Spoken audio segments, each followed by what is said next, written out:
I hope your day is full of towers and planes and remembrance and the American flag. It's 9/11, motherfucker. What's up? What's up, my little Shanksters? It is I, Sara Weinshenk, reporting live from the Comedy Store for another episode of Shank.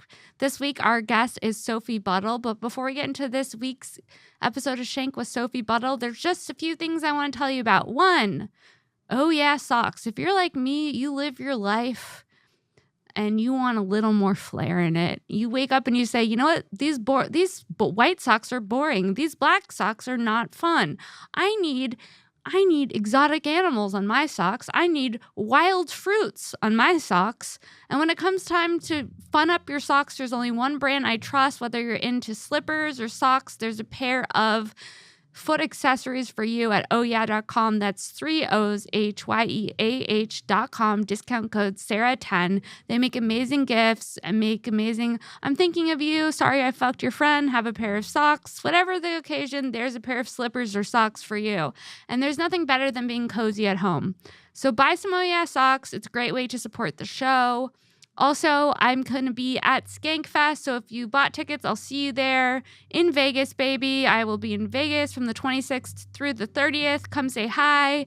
And then Kim Congdon and I are coming to the DC Comedy Loft in November. Buy tickets for that.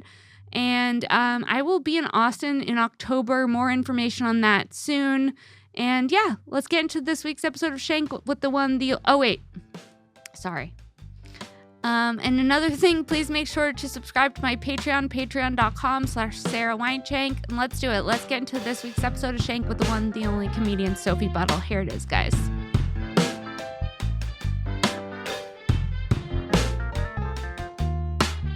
What's up, everyone? Welcome back to another episode of Shank. I'm Sara Weinshenk, and today's guest is the one, the only comedian, Sophie Buddle. Hello. Hi. I'm excited to have you on because everyone that I talk to is like, Sophie Buddle's so funny. You have to have her on the podcast. She's really? So cool. Yeah. Name names. Should I?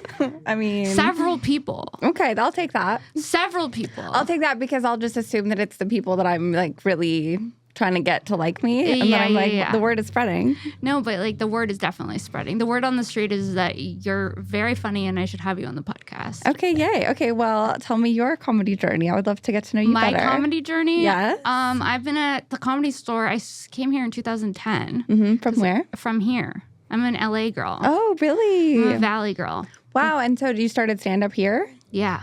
Is that hard? I have heard that that's pretty hard. Yeah. I can't imagine starting here or like New York because you start with like 2-minute sets. Yeah, it was really hard to build. And then I had spent a lot of time driving to San Diego. Yeah, San Diego has a great scene. But that's the thing. It's like when you're starting, you need kind of a smaller scene so that you can get up more often and you can make friends that are like at your level. Yeah, where did you start?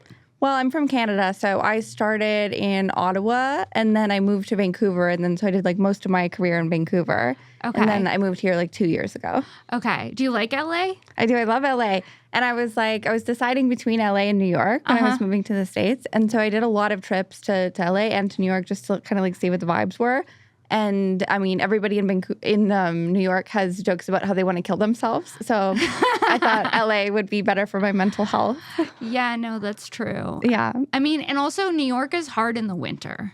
Like going from set to set when it's cold outside, not for me. No, totally. And it's like I wear a lot of makeup. I wear nice shoes. Like New York is just like I wear like my shittiest shoes whenever I go to New York because I know and my makeup's gonna melt off in the subway. Yeah, it's a whole thing. And I'm too high maintenance for New York. I think I am too. Yeah, and it's honestly big of us to say that because obviously every comedian wants to be like, yeah, just New York is like calling me. Yeah. And I'm famously a New York hater, which is hard to be on the record, but I'm going for it. Yeah, no, I can't keep up with the lifestyle. They're working a little too hard. They're doing so many sets a night. I feel like I always compare LA comics to like camels because we can survive off of so little stage time. That's so dark, but it is so true. Oh my God, one set a week? I'm fine. I'm fine. And that's it's like, plenty. That's more than enough, actually. And like, no, we're not, obviously. Like, we need more. Like, whenever I go to New York for like 2 weeks, I like finish every new joke that I've been tinkering with for years. That's what I do when I go to Austin. I go with all these premises and I'm like, oh, I have fully formed bits. Yeah, when you can get up and you feel like safe and comfortable and stuff, you just like blast stuff off so quickly. So every time I go to New York, I am so jealous that all my New York friends have like a whole new showcase set. No, I know. It's crazy because otherwise you're in LA trying to like hope that you get 15 minutes to figure out a few new things. No, totally. And then what is your strategy with like LA? Because everybody always says that like you have to just showcase all the time. And then it's obviously like that's really when you want to die. Like the only time that you like that people hate stand-up is when you're doing your A material too much because you're like, I mean, number one, it's your A material. So you like know that it works. So either it works and you don't like learn anything and you're kind of like, yeah, duh, it works. Or it goes like medium and then you're like A stuff is medium. And then you're like, okay, well, I have nothing then. Yeah, I have been using when I get spots in the OR, because I've been getting a lot of OR spots mostly. So when I get those, that's when I do the new stuff because it feels a little safer than I wouldn't do a new thing in the main room. No. I feel like Belly Room is a great place for new stuff. It's like a great room. Yeah. Yeah. And then also going on the road. And then oh my God, on the road, I'll do 10 minutes of new premises. And it's so freeing because you're like, I'm in Jacksonville. They don't care. This is literally not going to get back to anyone. Yeah. Yeah. I did once bomb so bad in Vegas though. And then I would like bombed like bad. Like new comic bad. Like just I've dead bombed silence. in Vegas before. It just really brutal. And then I tweeted something about like, you know, when audiences are bad, it's just like, why are you like that? Like I just did something like stupid. Like clearly I was in a bad mood. And then somebody found my Twitter from that show and was like, okay, don't blame us just because you're so bad. And I was like, okay, why are you looking for my Twitter? Obsessed? No. Yeah, but that was clearly a situation where it's like, I bombed so bad. They were like, is this person even a comedian? Was it a show where the club was in a hotel? Mm-hmm. When they have those hotel shows, a lot of times they give away free tickets. So it's not people who are really into comedy. It's just passerbys who have lost all their life savings at the casino. And I feel like they're already in bad spirits. And then they're being forced into a comedy show. And they're like, I shouldn't have bet everything on red. And now they're here with no money and they're forced to watch you and they don't understand what they're saying. No, that's so true. That's so true. They don't value the art that we're doing because they're at rock bottom. Yeah, yes, that's exactly. So true. So, but if you go and we're here to entertain winners. We're not interested in jokes for losers. No, we're absolutely not. That's why I like playing Wise Guys in Vegas because it's not in a hotel. So the people that go there actually want to see stand-up. They care. But yeah, I've had some rough times doing hotel shows in Vegas too. Have you ever done Reno? Reno, no. Reno is like... But I also bombed pretty bad in Arizona. Really? Yeah. I haven't done Arizona. Yeah, I bombed pretty bad in Arizona. But I'm also like pretty political. And like I do make fun of both sides. But like I find that kind of... more right people will not come back with you even if you make fun of both sides. Whereas like with kind of more lefty people, if you make fun of both sides, they can still laugh at themselves. Right. But maybe that's not true everywhere. Maybe that's just like my chunk of material. No, but so that was your experience in Arizona. Yes. Where's the worst bomb you've ever had? Oh, I mean, I bombed all through Canada for like 13 years before I moved to the States. And then it's like that's like one thing that's so nice about starting in like a smaller scene is like you make all your mistakes in obscurity and then you kind of appear and everyone's like, oh my God, this fully formed comedian sort of. That's so much better than what I did.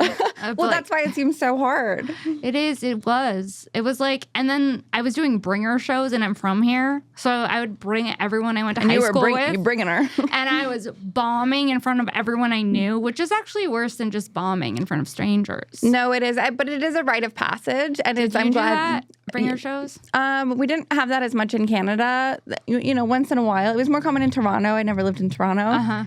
But that was kind of the bigger scene where there was a little bit more of that. But like I started like 15 or 16 years ago. So this was before people even were like, oh, the show should be full. Yeah. Like that was still a situation where it was just like, if somebody comes to the one show a week in town, like that's fine. Yeah, that makes sense. So are you single? Are you in a relationship? Yes, I have a boyfriend. We've been together for 9 years. 9 years? Did you guys meet in Canada? Yeah, we met it just for laughs. What? That's so cute. Yeah, we were both on Canadian New Faces the same year, and that's how we met. That's so cute. Yeah. Do you have a boyfriend? I do. I was on the dating apps for a very long time before my boyfriend, so I still like identify like in the struggle of dating, especially in LA. Like you're lucky you got to come here with a boyfriend. I imported mine. I brought my boyfriend from home. That's like best case scenario. Yeah, no, the apps seem like pretty hard. Like I think that LA in particular, everybody talks about it being like the worst dating city in the world because everybody thinks like, oh, there's somebody better coming along, and so nobody wants to like lock it down. Yeah, there's lots of DJs. A lot of DJs. A lot of DJs, a lot of actors, a lot of that. I would never date an actor. Why? I don't think men should act. Okay, that's a hot take. It's very dishonest. Yeah, why are you acting? Why are you talking like that? Yeah, which version of you am I getting? Exactly. Men should not be actors or musicians. Dude. And you know what? Or comedians. There we go. Musicians, I will agree with that. I definitely got HPV from a drummer, so I will second what you just said about musicians. Great. Yeah. I mean, the thing is, musicians are great, but thinking that you could date a musician? Mm-mm. Could you imagine? No, because I also don't like. I'll just say I just don't like music. And I do like music. I do like music, obviously, but I'm not trying to like stand at my boyfriend's concert. I'm trying to sit. Yeah. I think standing at a concert is a young man's game. It is a young man's game. I'm trying to sit. Can you go to a concert and sit? I feel like there's this weird pressure, though, when everyone's standing and then they look at you when you're sitting. No, exactly. I couldn't bring the energy to the level because like artists all need to be with someone that's like a fan of their work. And I don't think that I would be like a good enough fan. Like Kourtney Kardashian and Travis Barker. I could never. She has so much energy for that. How does she? I mean, she's got all of those gummy vitamins. She's is that what getting it is? jacked up. Yeah. Lemmy, she's high on Lemmy. I do love the Lemmy gummy vitamins, but it's just because I'm trying not to eat candy. And so that's like my loophole. And so now I have like a handful of like different gummy vitamins. That's clearly my dessert. Are they good? They are good. I mean, I'm not eating candy. So it's like if you're not eating candy and you eat them, you're like, this is candy. But how long have you not been eating candy for? Like a week. Like, are you a sugar person? I was always a savory person, and then recently I switched to being a sugar person, and it's not suiting my blood sugar well. It's making me like pass out, not faint, but like it's just making me so tired. Yeah, I'm a savory person. Yeah, what's your savory treat? I like a slice of cheddar. I'm like nice a big slice fan of cheddar. Yeah, I'm a big fan of the cheeses. Mm-hmm, me too. I love the charcuterie. You know what I love? I don't know if you ever have this. I like a piece of toast, strawberry jam, nice white cheddar on top. What? That just fucking blew my mind. I've never even heard of that. Okay, I might be my favorite food. No. Mm-hmm, you heard it here first. You got the scoop. I'm going to try that. Okay, so it's just a piece of toast. Strawberry jam? Plain white toast, like toasted. Yeah. Strawberry jam, whatever, like a nice sweet red jam. Some sharp white cheddar on top. Sharp white cheddar? Yes. I was thinking not orange. Not orange. White. It must be white. Okay, I'm going to try this. Have you ever had that, Xavier? No, I haven't. I've heard of like people doing like slices of cheese on apple pie. Have you guys ever tried that? I haven't tried it. I've seen it. It looks insane. Yeah, that feels so American. Like a slice of cheese slapped on a apple pie with a scoop of ice cream. Now that doesn't sound half bad. Like the more I think about it, the more I'm bored I am with it. Yeah, I'm going to try that. I'm going to try the toast with the cheddar. Give it a try. Tell me if you like it. Because that's a combination of both sweet and savory, which is fun. It's good. Yeah. Well, so do you like LA? What were you like as a kid?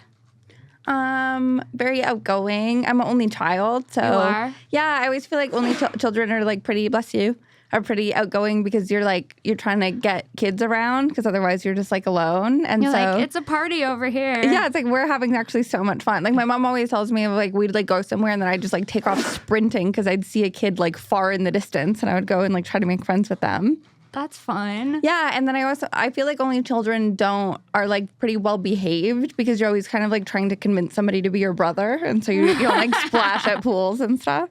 Do you have siblings? I have a sister. I do. I have a sister, but you do actually read as a girl with a sister. I do because you're pretty. Yeah, Is that a thing? I feel like girls with sisters are pretty because they're so mean to each other that it's like anything that you're doing physically wrong, like they'll point out right away. Yeah, no, sisters are so mean to each other. Mm-hmm. Are you mean to your sister too? Yeah. Well, when we were in high school, we were mean to each other. Of course. Like so mean to each other. I mean, your bodies are changing. Like when you're a teenager, you're mean to everybody. What is that? Well, I actually heard something interesting. Okay. So it's more about your parents. Like it's more about when you're a teenager and you're like so mean to your parents. So mean. So like insanely mean. And so it's because it's like a biological thing where when you reach sexual maturity, you're like physically repulsed by people that have the same genetics as you because they want you to go and like find a different gene pool to reproduce with. So you actually feel disgusted by your family. What? Yeah. You're all horned up and disgusted by your mom and dad? Literally, because they're just like icking you out. Like your body wants you to go and find people that are not related to you so you can go and get cummed in. That makes sense. Yes. Because the level of disdain as It's a teen... disgust. It's physical disgust. You're like, ugh, get away from me. Get away from me. Don't even look at me. That's what that is. So you were mean as a teen? Yeah, but it was mostly just like me and my mom. So that would be like quite a hostile environment. So my mom and I were pretty good, but definitely the cuntiest I've ever been to her was when I was a teenager. I was also definitely a cunt to my mom when I was a teenager. And I would take all her things. It's a big part of being a teenage girl. It's just being an absolute cunt to your mom for no reason. She's being so nice. And she's like, let's go shopping together. And you're like, I'll fucking kill myself if you say that to me. I used to take all her stuff too. Did you do that? Is she a fashion mom? Yeah, she kind of is. My mom would take my stuff. Oh, she would? Yeah. Would you get pissed? Well, no, I'd just be like, where's my stuff? And then she would have it. Well, I found out later that she was taking it. My mom would just accuse me. Like, I took all of her stuff in high school for so long that when I was out of her house for years, if she was missing something, she would call me and be like, where's this? And I'm like, I haven't lived with you in 10 years, dude. I don't know where your eyeliner is. And so you did take it, though?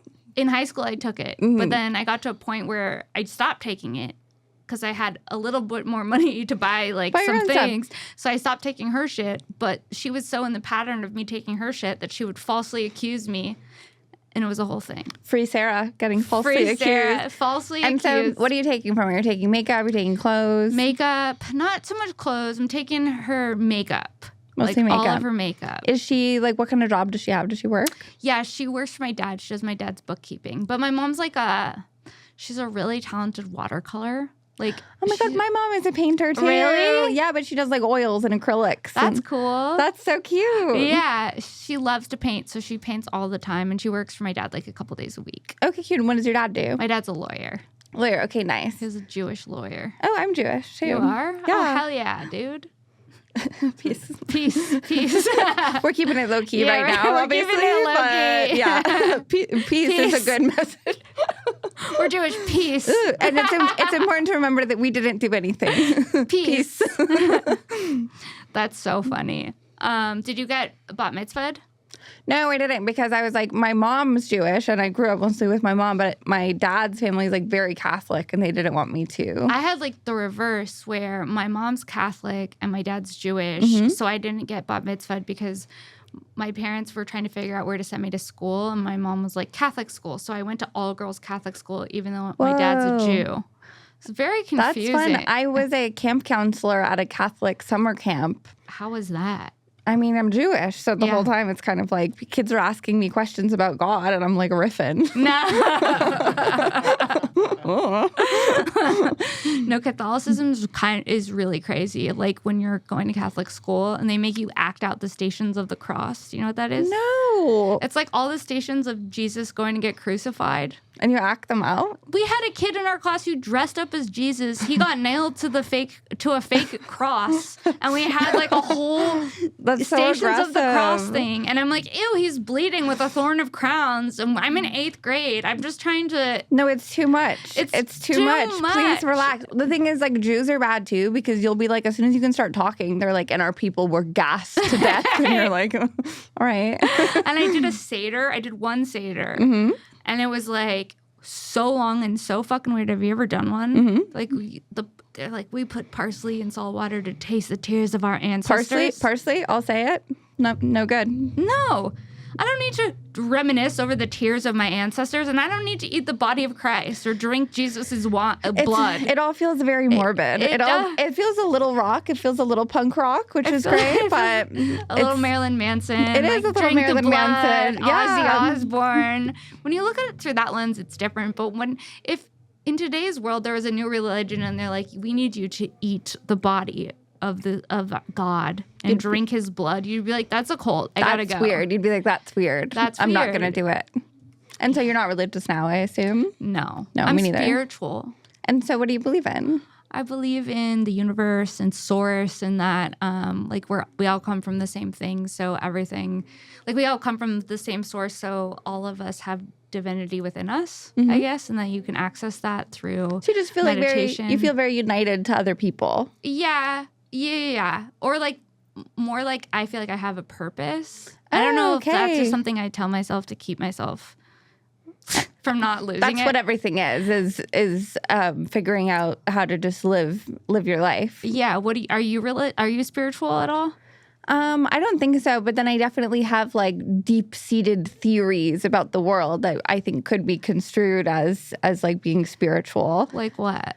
I mean, I also feel very much like connected to other people, but it's like, is that just only child syndrome? And I'm trying to being like, no, we're connecting. Can I come over? Can I provide home? Yeah. But yeah, no, I really love people. I really feel like we're here to like laugh and bring joy. And I think that there's like really something to the fact that we're the only conscious beings on Earth. And so I think that we're kind of here to think about our place in the universe, because why else would we evolve past just having to like eat and mate and stuff? Like why do we have these brains that allow us to think about ourselves and our place in the universe? Right. I think that we're here to think about it. Right. I'm also like a kind of a crystal bitch. Like I got some crystals. You got some crystals? Some sage. I was living in a hippie canyon for a while. Mm-hmm.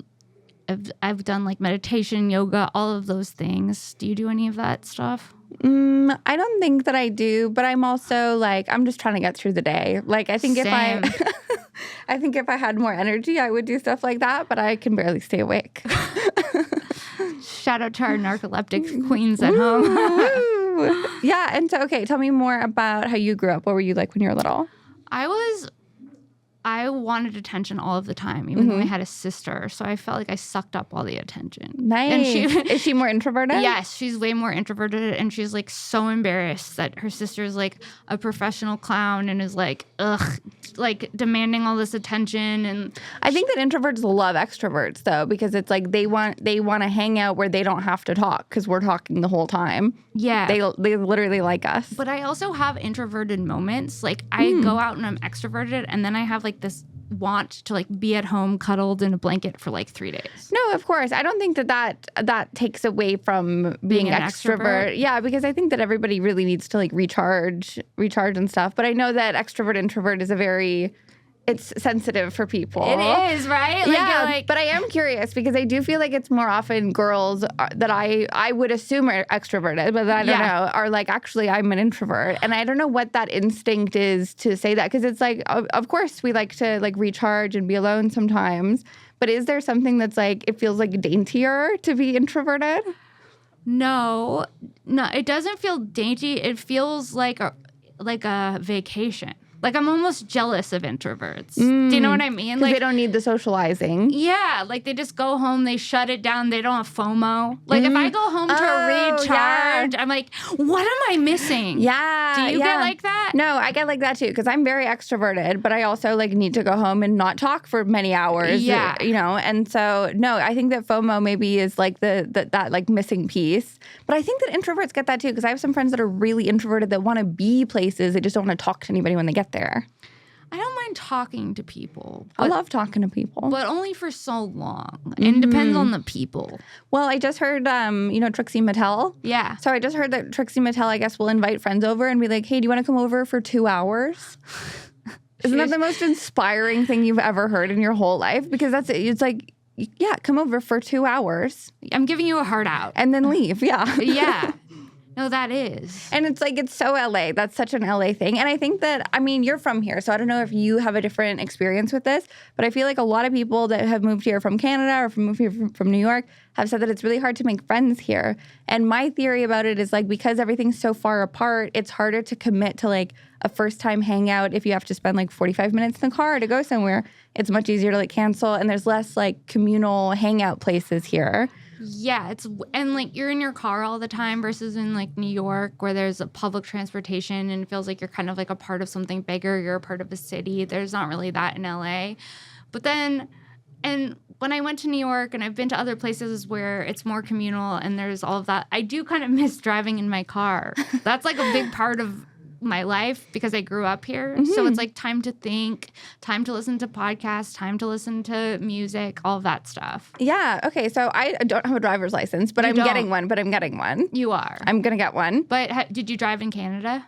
No, I've never had a driver's license, but in Vancouver, it's kind of like, it's not like New York, but it's like, nobody has cars. The public transit's really good. They have the SkyTrain, which is like a really clean subway. It feels very futuristic. So everybody just takes the SkyTrain everywhere. And so I never needed one. And then now, obviously, I need to get one because in LA, it's insane. How do you feel about driving in LA? Like, does that stress you out? I do worry that I'm like not going to pay attention, but that's my concern for driving anywhere is that I'll like fuzz out because I feel like my time in cars is like I'm kind of fuzzed out. Yeah, you're like, you get there and you're like, whoa. How'd I make it? Yeah. No, I know what you mean. Yeah, I used to never really think about it, and then I got into a car accident, and I'm like really zone you back in. LA, yeah, it'll zone you right back in. And so, wait, did you get hit? What happened? I got hit. Someone ran a red light and hit me head on. Yeah, head on, like yeah, kiss. Whoa. Yeah, and totaled my car. And so then, like, that's so scary. For like a few weeks after, I was like, I don't really feel like driving. It's kind of no, that's very traumatizing. I've been in lots of car accidents with my mom and my dad. Really? Yes. Are your parents still together? No. And I've never known them together. They were both kind of like homelessy, vagrant vagabonds in Montreal. Really? Together, yeah. And then I think I'm quite sure I was an accident. Otherwise, that would be an insane time to plan a family when you're have nothing going on. Yeah. But my dad moved to Vancouver and my mom and I moved to Ottawa kind of right when I was born. So they were not together. Isn't Tom Green from Ottawa? Yes. I love Tom Green. Yeah, he's so funny. He's funny. He's cool too. Wait, so what did your mom do and what does your dad do? For jobs? Yeah. Okay, so both of them were kind of homelessy artists. Okay. But your mom paints. Yes, my dad's a musician. Probably gave a lot of people HPV. Yeah. But they both became high school teachers when my mom got pregnant. So they both had like college education. You can call it university college. Thank you. You'll translate for the American listeners. Every day I find out a new thing that's like Canadian that I didn't know. Like I didn't know about college, university. So you guys call it university and we call it college. Well, I mean, I feel like we have college too, but I never even thought about it. I thought that they were kind of interchangeable. I think they are. Right? I went to a college that was also a university. Aren't they interchangeable? The thing is, I didn't go, so I don't even know. I feel like that's what you learn when you get there. Yeah. So So both my parents became high school teachers because they both had. My mom has like a math background, and then my dad had like a English background, and so they both became teachers. Are you good at math? Yeah, I'm really good at math. Really? Yeah, I tutored math in high school. I didn't get that. I got only really good at English and really bad at math. Like I got into college and my SAT math score was so low that they made me take pre-algebra in college. And there was people in there who was like feeding tubes that couldn't function. And I was like, I don't think I'm supposed to be in this. And they're like, no, this is for you. They're like, well, then you can test out. And I'm like, I can't. They're like, well, then. The thing is, I wouldn't feel bad about that because I feel like you either like have the math brain or you don't. Like I feel like it's kind of just like a way of thinking. But you have both. No, I didn't do well in anything except for math. Really? Yeah. What about English? No, I didn't do well in English, but I also like didn't go to school ever. Like I just skipped constantly. Did you get in trouble for that? Yes. What would you do? My mom would drop me off at school and then she would go to work and then I would just go home. No. Yes. You would just walk home? I'd walk home. Depends where we live. We moved around a lot. So sometimes I'd walk home. Sometimes I'd take the bus home. Sometimes my friend Danielle and I used to skip together a lot. She had a car. Sometimes she would drive us somewhere. That's fun. Where would you guys go? We would just go to like my house and we'd go in the basement and we'd drink alcohol and throw up on the carpet. No. Yeah. Would your mom be pissed? Yeah, there was like a 3-week period in a row where there was like one year where you know how you get like forms and then you have to fill out your parents' phone number and stuff. So I put my phone number for that. And so it was, what we had at our school was like an automated voice thing where if you missed a period, it would call your parents' phone and it would be like, okay, your son or daughter missed period 1, 2, 3, and 4. And so I was getting those calls every day. And so I was just skipping and I was like, this is like unlimited money. You know, you know what I mean? It's like a genie with unlimited wishes. It's like, this is like, I've solved all my problems. Yeah. And then after like 3 weeks of literally not going a single day of school, they like tracked down my mom's work phone number because they were like, does she still go to this school? And my mom was like, what do you mean? And so that was bad. But I wouldn't change a thing, I feel like. So did you get punished? I mean, she probably took my phone away or something. I just I didn't have anything. It's like hard to punish kids that don't like have anything. Yeah. Did she like ground you? I mean, maybe, but it's like if she knew where I was, then she would have grounded me before. Like, it's, so you can ground me. I'm still going to leave. But then I think my punishment was that my grandma started taking me to school. And so when she would take me to school, I would go in and then I would like come back out and then she's just still there. And I was like, no. I'll go in. Grandma was watching you in the parking lot? Yeah, hovering? grandma got me in there. That's wild. Mm-hmm. No, I was such a rule follower. Like, in terms of school, I would be afraid because if I didn't go to school, my mom would be fucking pissed. But when it came to the weekends, that's when I would act up. Okay, and what would you do? Drugs? I would drink, smoke weed, drinking and smoking weed. A lot of drinking in high school. What do you feel about kids now, like, not really partying the way that we did? I'm like, I think that's good. To an extent. I don't know. What are they doing instead? I think they're just doing phone and like screens. Snapchat. Screens. I guess they like like there's this whole thing. Okay. My friend has a teenager and she was telling me that there's this like they're all on Snapchat. Yep. And they all go out in public and just snap. And then sometimes there's like they have these things called streaks. Do you know about this? Of course, yeah. Oh, you know about this? Yeah. I guess I'm old. How old are you? We can edit it out. I'm 37. Okay, I just turned 30. You look so much younger than me. Oh my that's gosh, so alarming. no. But you're from LA, so that's fine. I have Botox. Can't move my forehead. You don't know if I'm happy or if I'm sad.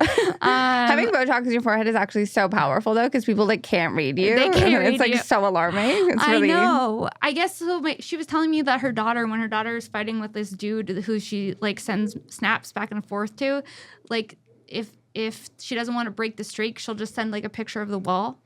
Yeah. And that's like a statement. She's like, I'm just going to send him in the wall. Yeah, I mean, that's cold. That's good. That's cold. But that's the thing. It's like, I think that, I mean, this can't be the reason for everything, but I think that like COVID took away their like high school in-person years, which is like when we got into trouble because we met our like friend who breaks a different rule than you break, and then you like join forces and then you break both rules and then it just escalates, you know?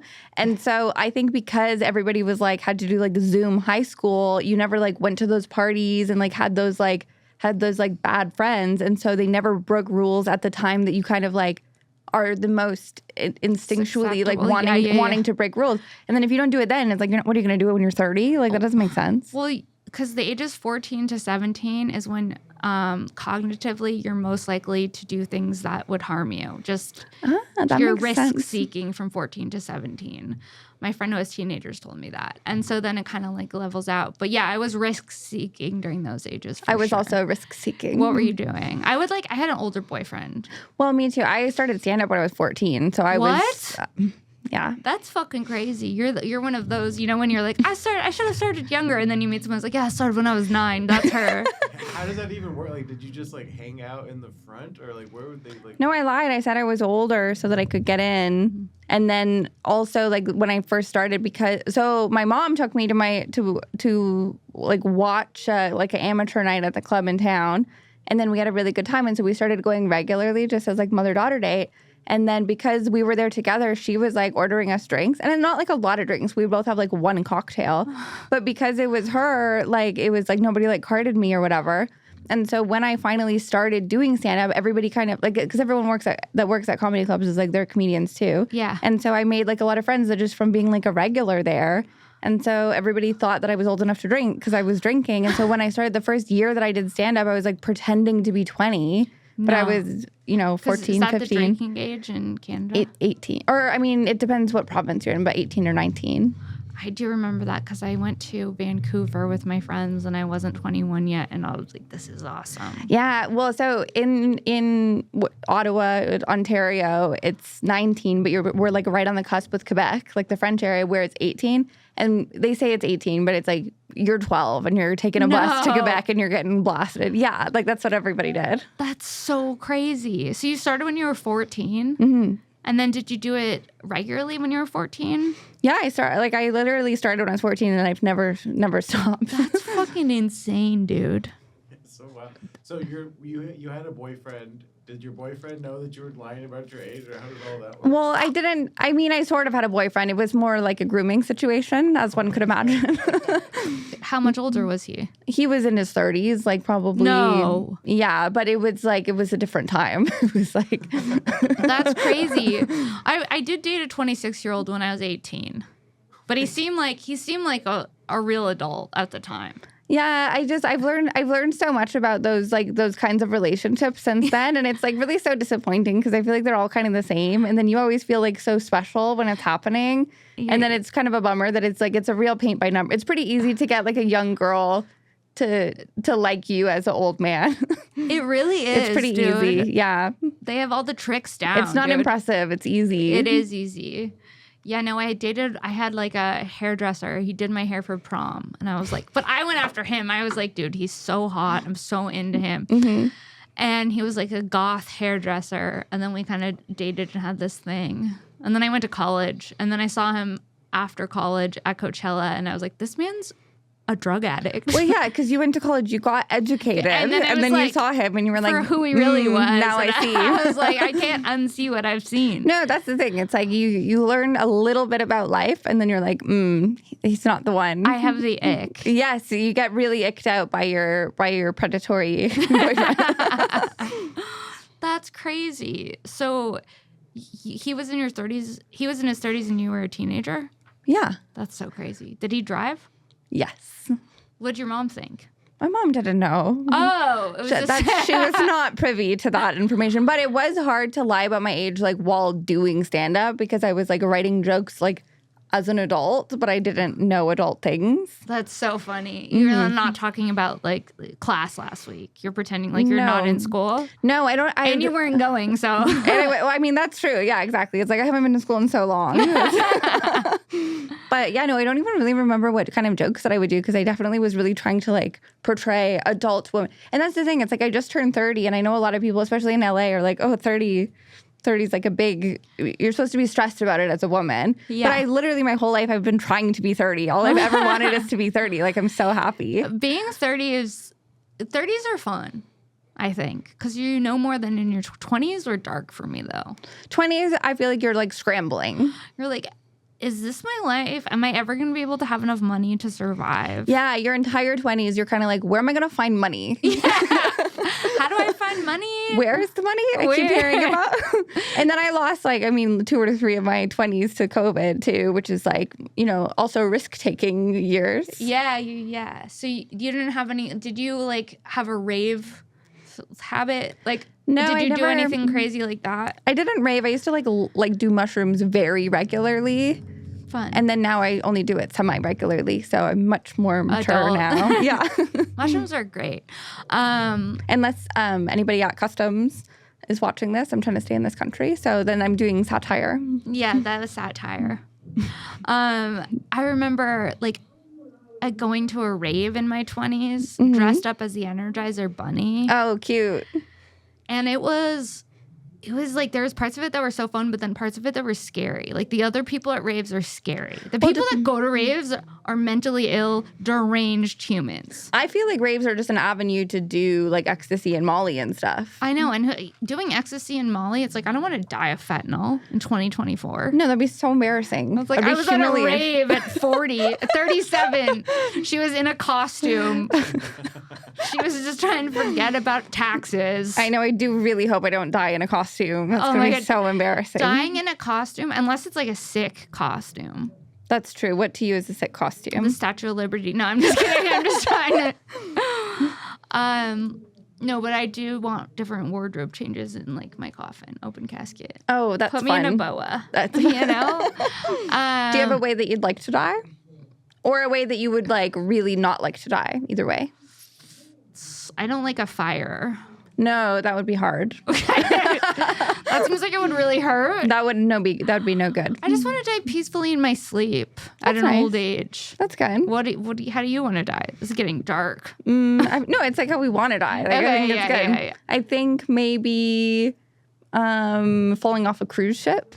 What? That's I don't know. so extreme. Like, you go on a cruise ship and you just... Well, I've never been on a cruise before. Me so either. Maybe when I go, I can really make a meal of it. But I feel like, okay, how does that happen? You just have a little too much Pinot Grigio and like one thing leads to another and you're overboard? I know. Okay, picture this. I'm on the Impractical Jokers themed tour. I just saw the boys do a live prank show and I'm getting a little sauced. I'm having a little cocktail. And I'm walking around, and then, oh my God, I see my favorite Impractical Joker, blank, whichever one. What's your favorite Impractical Joker? I don't know them by names off. Like, I have to see their faces. You can describe their appearance. Should we pull them up? Yeah. Should we pull up the boys? Does this work? Pull up the Jokers. Does this giant screen do anything?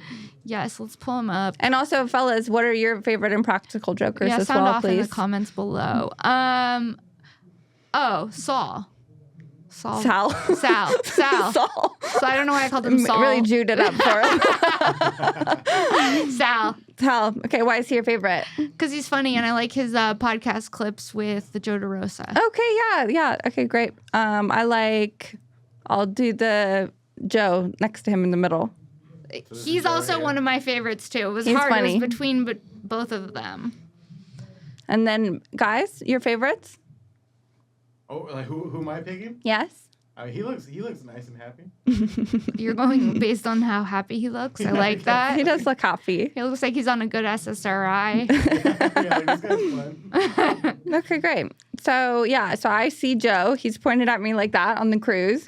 I feel dazzled. I do a little spin around, but I trip and I fall off.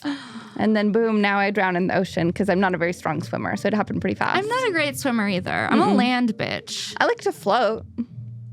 Nothing better than I got a floaty. I'm in heaven. Give me an inner tube. Oh, a nice inner tube. Cocktail. An inner tube and a cocktail. That's my kind of swimming. Why do the Olympics not have that as one of their swimming Maybe races? next year, dude. They had that weird breakdancing thing. I think floating's next. Breakdancing is out now. Is it out now? Because of that lady. What was her name? Raygun? Raygun. Yeah, Raygun? Yeah. Yeah, she's the reason. Mm-hmm. Imagine being so bad at something they just canceled the entire category. I know. That's pretty confronting. It's kind of awesome. That's kind of also like know, her so legacy. you She's killed so bad. breakdancing. Yeah. They said I think we'll get in trouble if I pull up anything about the Olympics. Like if I show anything. Really? Yeah, I think I can I'll probably try to find an article or something. But Get in trouble with who? with like YouTube, they'll just give us a strike Big for it. Olympics? Yeah. But we're doing commentary on it. I know, but I've just gotten in trouble. Let me trying talk to them. Okay. No, but I thought it was so interesting. She was a teacher. She teaches breakdancing. She's She's a not a professor. teach. She's a professor. But Yeah. you're not a professor of breakdancing. That's not a thing. Turns out she is. No. Yep. But I heard her husband or something was working for the Olympics, and that's how she got in. So that was fake news, but her husband was her coach.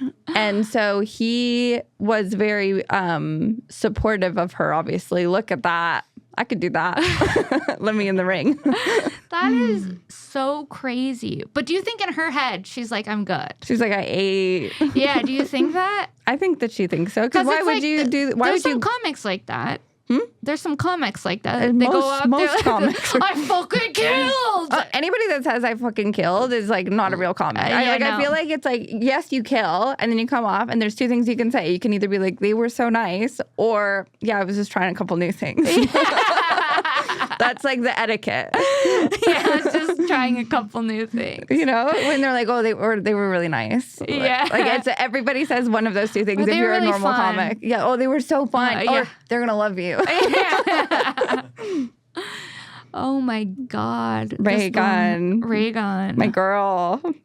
Wow. Damn. It's embarrassing.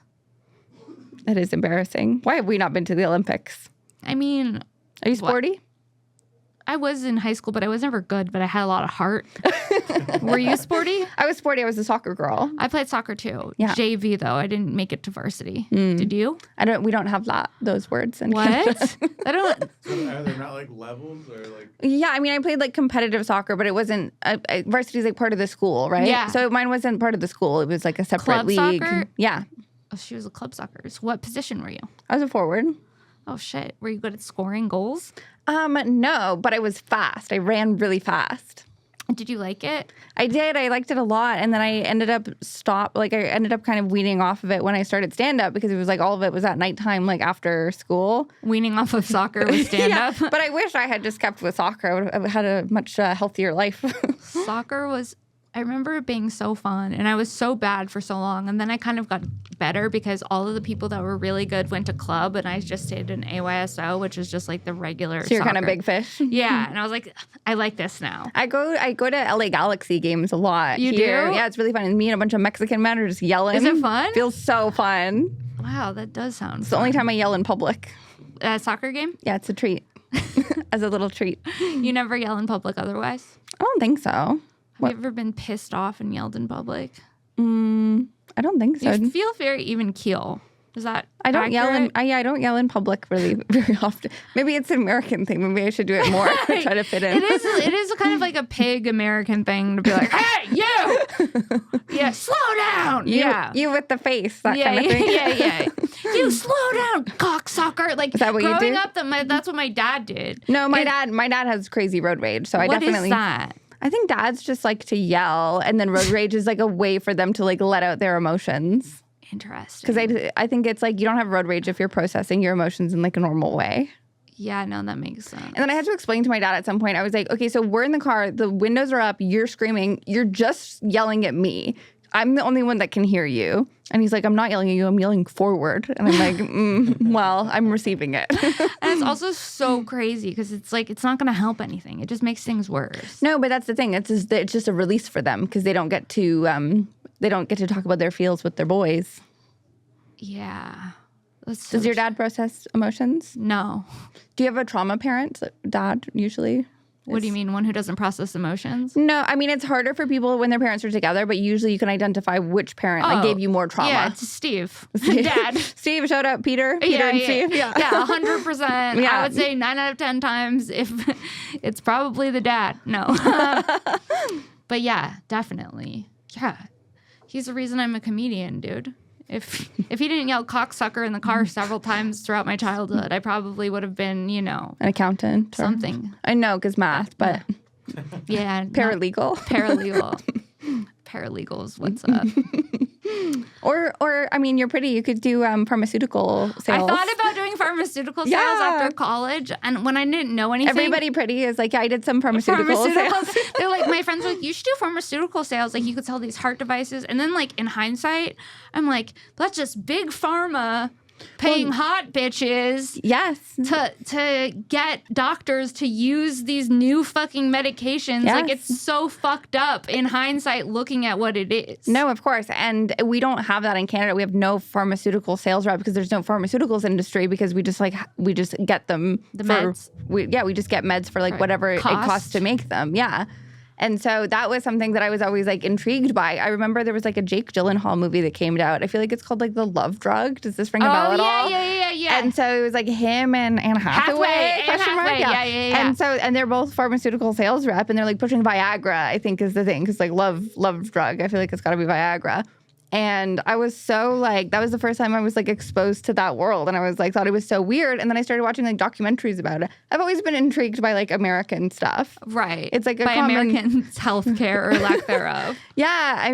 And so I remember just getting really kind of into the thick of that. And then like, more recently, obviously all the fentanyl stuff was like completely because of the pharmaceutical company. Like it was like like literally their fault. Like not even like an accident. Like they were like pushing this end of life medication for if your neck is sore.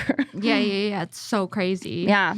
But also Jake Gyllenhaal. Did you watch So Hot? Did you watch Presumed Innocent? New Jake Gyllenhaal show? No. Okay, so good. What is it on? It's Apple TV. Apple TV. I have like an illegal streaming thing that like has everything on it, so I don't know. Hell yeah. But this is so, if you like Jake Gyllenhaal and you like murder stuff, it's good. Okay, Presumed Innocent. So his mistress gets murdered and he's a district attorney and then it kind of gets traced back to him and so it's his like court like defense of that he didn't kill her. Ooh. It's good. It's good. And then the whole time you're like trying to figure out if you think that it's him or if you think that it's somebody else. But at the end, you find out who it was? And then you find out who it was. Okay. I'm down with that. I want to watch it. Well, that's our podcast. Thank you for coming on. Where can people find you? And do you have anything coming out that you want to promote? Yeah, you can follow me on Instagram, Sophie Buddle, and I'm always on the road, so check out my road dates. Okay, cool. Yeah, this comes out on Wednesday, so if there's any that you want to promote. Okay. Yeah. I mean, I'm doing Austin. I forget if it's the 20th, 21st, or 27th, 28th, but in either 1 week or in 2 weeks, I'm going to be at Cap City in Austin. Hell yeah. So fun. Okay, yeah, go check out Sophie. We'll link to your Instagram in the description, so it'll be easy to find you. And thank you guys so much for listening to another episode of Shank. We'll see you next week. I will be at Skankfest. Yay! Yeah, I love Skankfest. Skankfest at the end of the month. And then Kim Congdon and I are coming to the DC Comedy Loft in November. So get tickets for that as well. And then I will be in Austin in October. So get tickets to all of those things, and we'll see you next week. Bye. Bye. Cool. Oh my God, Skankfest is so fun. I was there last year.